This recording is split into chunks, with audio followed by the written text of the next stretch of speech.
Hello बच्चों, तो कैसे हैं आप सभी। उम्मीद है आप सभी अच्छे होंगे और उम्मीद ये भी है दोस्तों कि आपने जो पहली वीडियो है स्टोरी वाली इस चैप्टर की वो भी आप पूरी देख चुके होंगे। यदि आपने वो वीडियो बहुत ही ध्यान से देखी है तो मैं आपसे ये दावा करता हूं कि आपको ना तो एनसीईआरटी की किताब पढ़ने की जरूरत है, ना ही कोई स्पेलिंग्स याद करने की जरूरत है, ना ही क्वेश्चन आंसर याद करने की जरूरत है। बस हमारा वीडियो लेक्चर बहुत ही ध्यान से अटेंड कीजिएगा, आपको पूरी स्टोरी भी ध्यान से याद हो जाएगी और क्वेश्चन आंसर भी बनाना आ जाएगा। तो पहली वीडियो में हम स्टोरी के बारे में डिस्कशन कर चुके हैं और आज की वीडियो में हम देखेंगे द फिफ्थ स्टोरी चैप्टर के क्वेश्चन एंड आंसर। तो दोस्तों पहला क्वेश्चन है, देखते हैं। हु डज आई रेफर, आई किसके लिए रेफर किया गया है इन दिस स्टोरी, इस कहानी में। जिस कहानी का नाम है द फिफ्थ स्टोरी, उस कहानी में आई शब्द किसके लिए आया है? तो आई शब्द आया है हरी सिंह के लिए। किसके लिए आया है? हरी सिंह के लिए। क्योंकि हरी सिंह ही कहता है कि जब तक मैं अनिल से मिला था, जब मैं अनिल से पहली बार मिला था, रेसलिंग मैच जब अनिल देख रहा था, तब भी मैं एक चोर था। तो चोर कौन होता है? हरी सिंह चोर होता है। तो चलिए उस बात को लिखते हैं। सबसे पहले सब्जेक्ट आता है, इस आई वर्ड की बात कर रहा है, इसे ध्यान रखना, ठीक है। आई वर्ड की बात कर रहा है, आई रेफर। अब तुम कहेंगे सर प्रेजेंट इंडेफिनिट में आई को एक वचन नहीं माना जाता है, प्लूरल माना जाता है, उसके लिए ऐसे आई का प्रयोग नहीं करते हैं, ठीक है। लेकिन उसमें आई सब्जेक्ट होना चाहिए, कहने मतलब आई का मतलब मैं होना चाहिए। यहाँ पर आई का मतलब मैं नहीं है, यहाँ पर है आई का मतलब मैं शब्द। ये एक वर्ड है दोस्तों, कि आई जो वर्ड है वो किसके लिए आया है, तो हम बता रहे हैं आई वर्ड हरी सिंह के लिए आया है। तो ये एक शब्द है, इसलिए यहाँ पर शब्द ए है, इसलिए यहाँ पर इन्वर्टेड कॉमा लगाना बहुत ही जरूरी है। यदि आप नहीं लगाते, ऐसे लिखते हैं आप आई रेफर, तो यहाँ पर तो आपको ऐसे आई एस लगाना पड़ेगा या नहीं लगाना पड़ेगा, सारी चीजें निर्भर करेंगी, ठीक है। कहने का मतलब यदि आई रेफर है, यहाँ पर आई सब्जेक्ट की तरह है, तो आई ये तो होगा आई रेफर। लेकिन मैंने यहाँ पर कॉमा लगा दिया, तो यहाँ पर आई एक शब्द की बात हो रही है, तो यहाँ पर लगाएंगे एस। क्या लगाएंगे? एस। तो आई रेफर्स, ढंग से लिख देता हूं, आई रेफर्स टू, ठीक है। आई किसके लिए रेफर किया गया है? हरी सिंह। किसके लिए? हरी सिंह।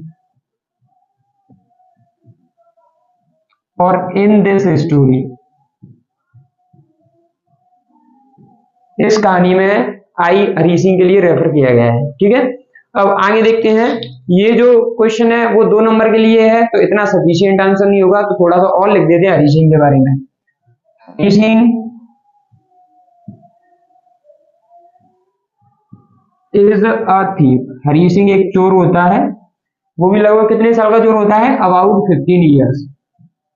अबाउट 15 ईयर्स, ठीक है। पहली बात, वो 15 साल का चोर होता है। And he is a fairly successful hand, ठीक है। अब सीन क्या है कि जब हम एंड से जोड़ते हैं तो जो कॉमन सब्जेक्ट होते हैं उन्हें हटा देते हैं। तो यहाँ पर ही है, वो किसके लिए आ रहा है? हरी सिंह के लिए, तो ही हट जाएगा। देखो यहाँ पे इज भी कॉमन है, तो यहाँ पर इज भी हट जाएगा, ठीक है।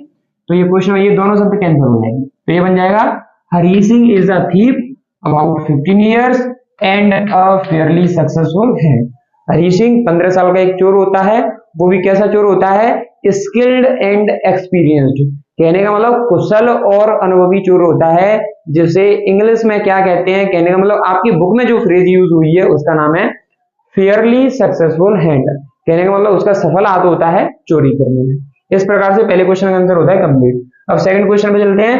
व्हाट इज, देखो पेपर में हालांकि आपकी स्टोरी खत्म हो चुकी है, तो वॉज वर आना चाहिए, पास्ट में जाती है। आपने देखा होगा आपकी पूरी किताब में जो क्वेश्चन आंसर है वो चैप्टर शुरू होने से पहले ही दे दिए जाते हैं, इसलिए प्रेजेंट में दिए जाते हैं। वरना आपने स्टोरी जब पढ़ ली है तो पूरी स्टोरी पास्ट में जा चुकी होती है, तो इसके क्वेश्चन भी पास्ट में ही बनने चाहिए। इसलिए इसकी जगह आप वॉज यूज करेंगे तो ज्यादा बेहतर रहेगा। वरना आप इज से यदि आंसर देंगे तो इज से ही देंगे, और वॉज से देंगे तो वॉज से देंगे। कहने का मतलब क्या है, यदि प्रेजेंट में है तो प्रेजेंट में ही आंसर देंगे, और पास्ट की सिचुएशन है तो पास्ट में ही आंसर देने की कोशिश करनी है, ठीक है।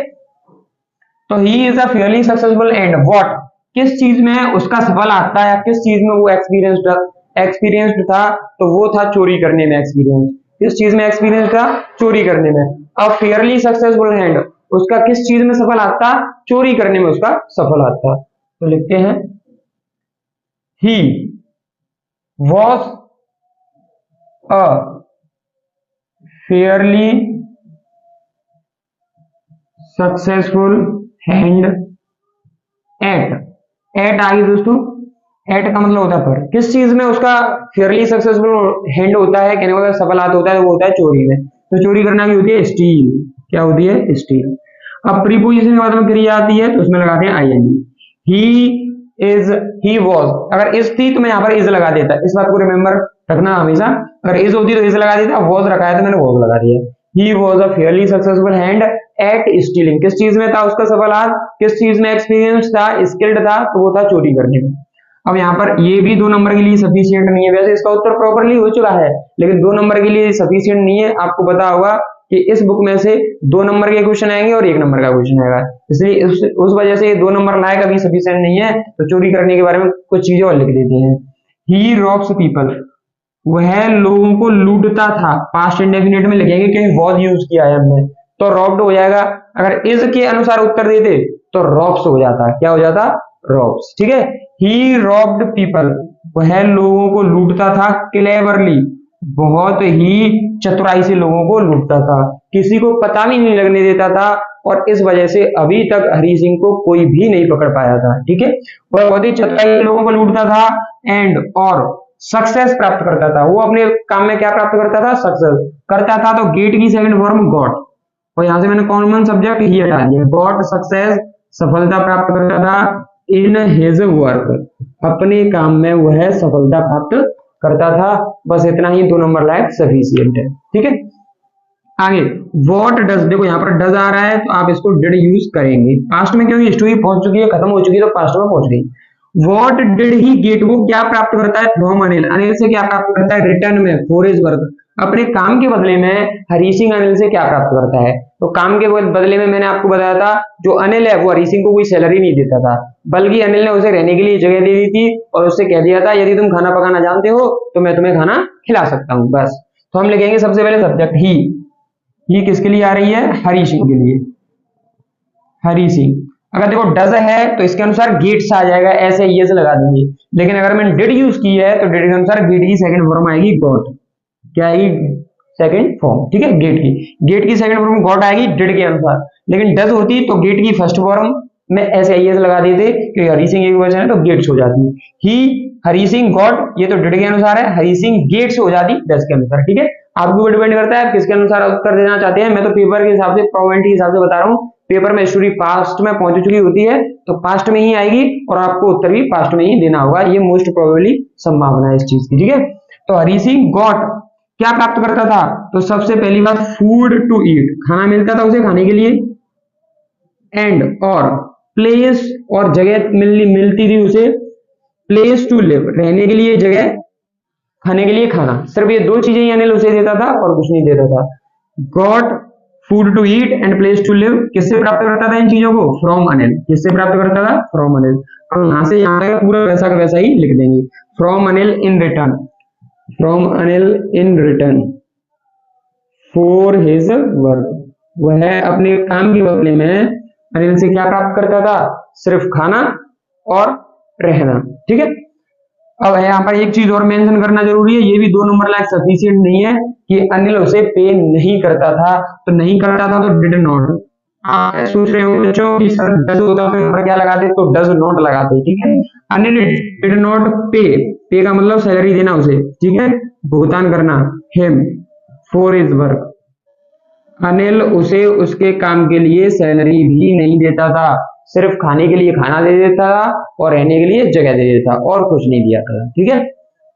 आगे number 4 question, how does the thief, जो चोर होता है वो कैसे सोचता है, वो चोर कौन सा चोर, हरी सिंह कैसे सोचता है कि Anil will react, Anil react करेगा, प्रतिक्रिया देगा टू द थेफ्ट। इसका मतलब है ये जो चोर होता है वो सोचता है कि जो अनिल है वो चोरी पर कैसे रिएक्ट देगा। तो मैंने बताया था कि अनिल हरी सिंह पे बहुत भरोसा करता था, तो जब अनिल को पता लगेगा कि हरी सिंह चोरी करके भाग चुका है उसके घर से तो उसे बहुत ही दुख होगा, लेकिन दुख पैसे खोने का नहीं होगा बच्चों, दुख पैसे खोने का नहीं होगा, बल्कि उसे दुख होगा भरोसा टूटने का। किस चीज का, भरोसा टूटने का। इन सारी चीजों को लिखेंगे, ठीक है। तो देखो द थीफ, अब देखो डज के अकॉर्डिंग लिखेंगे तो लिखेंगे थिंग्स, ठीक है, और यहाँ पर डिड होती तो लिख देते यहाँ पर थॉट, जो भी है वो लिख सकते हैं आपके अकॉर्डिंग, ठीक है। डज के अकॉर्डिंग लिखना इस क्वेश्चन द थीव थिंग्स, जो चोर है वो सोचता है दैट, कि क्या सोचता है कि जब अनिल को पता लगेगा, तो वेन वाली कंडीशन आपको याद होगी, वेन वाली, यहां पर मैं आपके लिए वेन वाली कंडीशन लिख देता हूं, वेन की कंडीशन आपको नहीं पता है तो ठीक है, कि जो वेन होता है, वेन के एक तरफ आता है प्रेजेंट इंडेफिनिट, कौन सा आता है प्रेजेंट इंडेफिनिट, तो बीच में आता है कॉमा, और इधर आता है फ्यूचर इंडेफिनिट, ठीक है, ये होती है वेन की कंडीशन। और यहाँ पे वेन की जगह इफ का भी प्रयोग हो सकता है और अनलेस का भी प्रयोग हो सकता है, ये आपका टेंस रूल है, ठीक है, आपको नहीं पता है तो याद रखना इस चीज को। आगे, द थीव थिंग्स, चोर सोचता है कि वेन अनिल, जब अनिल को पता लगेगा, तो वेन के साथ में प्रेजेंट इंडेफिनिट, वेन अनिल, पता लगना की डिस्कवर, ठीक है, डिस्कवर्स द थेफ्ट, थेफ्ट का मतलब बच्चों चोरी, जब अनिल को चोरी का पता लगेगा तो वो क्या है, उसका रिएक्शन क्या होगा, तो ही विल रिएक्ट, देखो यहां पर फ्यूचर है ना, हाँ तो बस यही है, प्रेजेंट है तो उधर क्या होगा फ्यूचर, तो वो क्या होगा दुख दर्शाएगा, क्या दर्शाएगा दुख दर्शाएगा, तो फ्यूचर में विल दर्शाना की, हाँ अनिल लिख दिया हमने, देखो बच्चों अनिल लिख दिया तो हम यहाँ पे ही यूज कर सकते हैं, अगर अनिल नहीं लिखता मैं तो प्रोनाउन पहले यूज नहीं हो सकता था, पहले मुझे अनिल लिखना पड़ता था, ठीक है, ही विल शो, तो वो दिखाएगा, क्या दिखाएगा पता है, अ टच ऑफ सैडनेस, थोड़ा सा दुख, अ टच ऑफ सैडनेस, अगर अनिल को चोरी का पता चल जाएगा तो उसे क्या होगा दुख होगा, और वो थोड़ा सा दुख ही आपको दर्शाएगा या बताएगा, लेकिन ये जो दुख होगा not for the loss of money, ये दुख पैसे खोने का नहीं होगा, ये जो दुख है अनिल को जो होगा वो पैसे खोने का नहीं होगा, बट बल्कि इस चीज का होगा, but for the loss of trust, loss of trust, बल्कि ये दुख तो भरोसे को खोने का होगा, किस चीज का होगा भरोसे का खोने का होगा। अब एक बात और ध्यान रखना कि जहां पर बट का प्रयोग होता है, किसका प्रयोग होता है बट, तो बट एक एडवर्जेटिव कंजक्शन होता है जो 12th क्लास का एक टॉपिक है, आप एडवर्जेटिव कंजक्शन नहीं जानते कोई बात नहीं, बस आप ये ध्यान रखेंगे जहां पर बट आता है तो अगर वो दो शब्दों के बीच में आता है तो उनका अर्थ विपरीत होता है, दो वाक्यों के बीच में आता है तो उनका अर्थ विपरीत होता है, जैसे मैं बहुत अच्छा पढ़ाता हूं लेकिन सभी बच्चे ध्यान से नहीं पढ़ते हैं, तो मैं तो अच्छा पढ़ाता हूं लेकिन बच्चे अच्छे तरीके से नहीं पढ़ते हैं या ध्यान से नहीं पढ़ते, तो दोनों वाक्यों में कॉन्ट्रास्ट है। मैं बच्चों को पढ़ाना चाहता हूं लेकिन बच्चे नहीं पढ़ना चाहते, तो पहले वाक्य में मैं पढ़ाना चाहता हूं लेकिन बच्चे नहीं पढ़ना चाहते, तो लेकिन जो शब्द है बट शब्द है वो क्या प्रकट करता है विरोध, मैं तो पढ़ाना चाहता हूं लेकिन बच्चे नहीं पढ़ना चाहते, तो ये विरोध प्रकट करता है। तो यहाँ पर देखना ही विल शो, वो क्या दर्शाएगा अ टच ऑफ सैडनेस, थोड़ा सा, टच का मतलब थोड़ा सा, टच थोड़ा सा, और सैडनेस माने दुख, not for the loss of money, पैसे का नहीं बल्कि, अब यहाँ पर बल्कि आ गया तो इसके पहले वाले वाक्य में था कि पैसे का दुख नहीं दर्शाएगा, इसका मतलब दूसरे वाले वाक्य में होगा तो किसी और चीज का दुख दर्शाएगा, पहले वाले वाक्य में नहीं दर्शाएगा लेकिन बट आ गया तो उसके विपरीत सेंस निकलेगा, तो दूसरे वाले वाक्य में अर्थ निकलेगा कि वो ये चीज दर्शाएगा, क्या चीज दर्शाएगा for the loss of trust, पैसे खोने का दुख दर्शाएगा, for the loss of trust का मतलब सॉरी ट्रस्ट खोने का, पैसा नहीं ट्रस्ट, भरोसा खोने का वो दुख दर्शाएगा, सैडनेस और टच ऑफ सैडनेस शो करेगा, बल्कि टच ऑफ सैडनेस वो किस चीज के लिए शो करेगा ट्रस्ट के लिए, ना कि पैसे के लिए, ठीक है, not for the loss of money, पैसे के लिए वो सैडनेस नहीं दिखाएगा बल्कि ट्रस्ट के लिए दिखाएगा।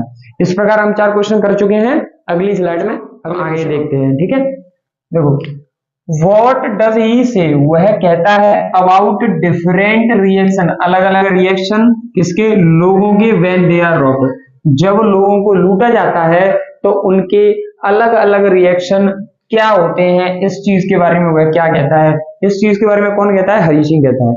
तो हरी सिंह ने अपने शॉर्ट करियर में बहुत सारे लोगों के चेहरों पर स्टडी की थी और उसने पाया था कि जब लोगों को लूटा जाता है तो जो गरीब लोग होते हैं वो तो स्वीकृति दर्शाते हैं, जो अमीर लोग होते हैं वो गुस्सा दर्शाते हैं, और जो लालची लोग होते हैं वो डर दर्शाते हैं, बस इसी चीज को हमें क्रम से लिख देना है, ठीक है।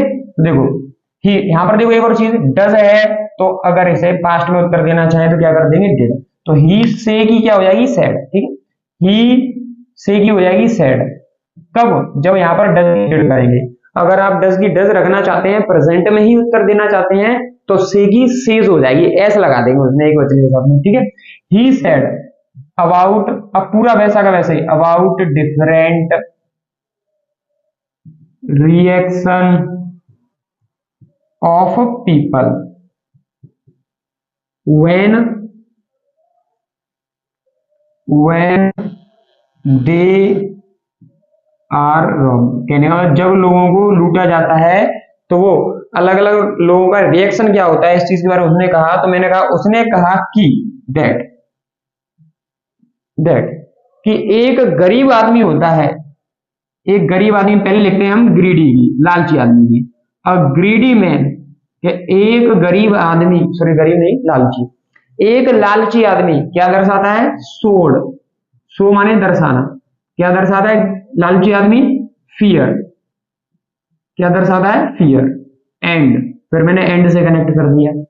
और एक अमीर आदमी रिच मैन सोड, और एक अमीर आदमी क्या दर्शाता है बच्चों पता है, गुस्सा, एंगर, क्या दर्शाता है एंगर, एंड, फिर मैंने एंड से जोड़ दिया। और एक गरीब आदमी क्या दर्शाता है, acceptance, and a poor man, एक गरीब आदमी सोड, वो क्या दर्शाता है, एक्सेप्टेंस, स्वीकृति। कहने का मतलब वो स्वीकार कर लेता है, ऐसा हमारी किस्मत में, हमारे भाग्य में लिखा हुआ था, तो वो स्वीकार कर लेता है, उसे कहते हैं एक्सेप्टेंस। अब देखिए यहाँ पर मैंने ये एक एंड का प्रयोग किया है और यहाँ पर भी एंड का प्रयोग किया है। तो मैंने बताया था, क्या बताया था मैंने आपको, देखो हाईलाइट करके बताता हूँ आपको, यहाँ दो जगह एंड आई है। तो मैंने बताया एंड से जब दो वाक्य जुड़ते हैं तो उनमें जो कॉमन चीजें होती हैं तो उठ जाती हैं। तो इस वाली एंड में सब्जेक्ट है ग्रीडी मैन, इसमें रिच मैन, तो कुछ भी कॉमन सब्जेक्ट नहीं है तो कुछ भी नहीं उठेगा, ना ही इसमें हटेगा।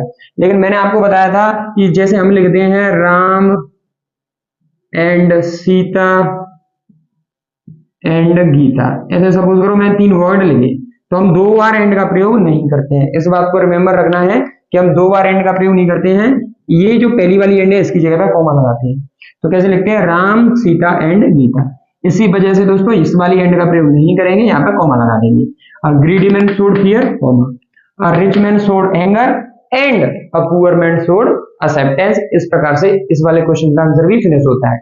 आगे देखते हैं, डज अनिल रियलाइज, क्या अनिल को रियलाइज हो जाता है कि उसे लूटा जा चुका है।